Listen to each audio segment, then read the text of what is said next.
You guys, Dairy Queen has their new fall flavors. This is the pumpkin pie. They sprinkle nutmeg on it. I've never had their pumpkin pie blizzard before, so go grab one and let me see what I think.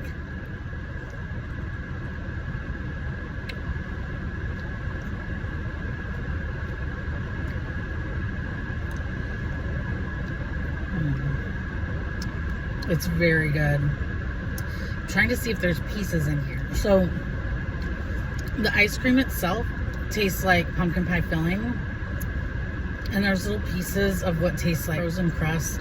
The whipped cream and nutmeg, very nice. Check out the new fall blizzard flavors at Dairy Queen. Want a bite?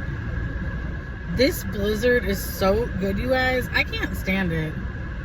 If you like pumpkin pie, you're gonna like this.